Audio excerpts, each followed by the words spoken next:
stick of dentine gum, hard and no doubt unchewable. My grandmother always had a new pack of gum waiting for me whenever I arrived, and despite the many brands of gum in the world, it was always dentine. I never knew why until that moment. Throughout the years, I would regularly slip into the middle bedroom and open the suitcase. In time, I read all the letters my grandmother kept inside. More than 100 of Bob's letters home from his earliest days in Army flight training until his last letter written 3 days before his final mission. On the front of that envelope, my grandmother wrote that she had received it on March 13th, 1944, and added, "My last letter from my darling. March 1, 1944. Dear Mom, received 2 letters from you today. I'm happy again. I'm glad you're all so proud. But like I told you once before, Mom, everything I am or hope to be, I owe to you and Pop. Think Abe Lincoln said that once. Regardless, I mean it too. Another medal today to my credit. I now can wear the oak leaf cluster. It's a little bronzed leaf you wear on your air medal, signifying you've earned the air medal a second time. 2 more oak leaf clusters to go, and then the DFC, Distinguished Flying Cross, the highest aviation award there is. But that's wishful thinking. Better not cross my bridges till I get to them. Well, Angel, late again, and expect another date in the clouds with Jerry tomorrow, so I'd better get some sleep. All my love, Bob." 3 days after opening Bob's last letter, my grandmother received the dreaded Western Union wire from Washington, D.C., expressing the Secretary of War's deep regret that your son has been reported missing in action.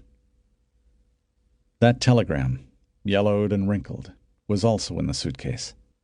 So was a typed letter from Bob's commanding officer, Colonel Jack T. Bradley, dated April 12, 1944, in answer to a letter my grandmother wrote seeking further information about her missing son. "Bob was missing after a Berlin raid, and was last seen as the squadron was climbing through the clouds near the French coast," wrote Bradley, who had finished the war as one of the top P-51 aces, with 15 confirmed aerial kills.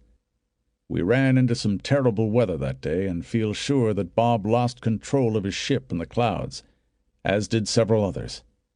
We broke into the clear to find that he was no longer with us. We were at a very high altitude, and Bob had a good chance of getting out safely, even under the worst circumstances. Therefore, we are all hoping to hear that he is a prisoner of war. Several men who did not seem to have as good a chance of surviving as Bob did have been reported captured by the enemy. Bob's loss is greatly felt by the squadron. He has completed many successful missions against the enemy, and has been awarded the Air Medal and Oak Leaf Cluster. His promotion to first lieutenant came through only a few days after his last flight. The loss of a pilot with Bob's experience and ability is in itself telling. But more than that, we miss Bob himself, as he was everyone's friend and never seemed to lose his cheerfulness.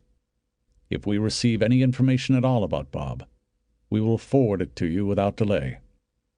The hope given to the family by the commanding officer's letter dissipated when Bob was declared killed in action, although neither his body nor the wreckage of his aircraft was ever found. When the war ended, Bob's wingman, David B. O'Hara, visited my grandparents in Alameda and filled in some details about Bob's last flight. Bob had problems with his plane's oxygen system, which had sent him back to the airfield shortly after takeoff for a quick repair. Taking off a second time, he rejoined the aerial armada bound for Berlin.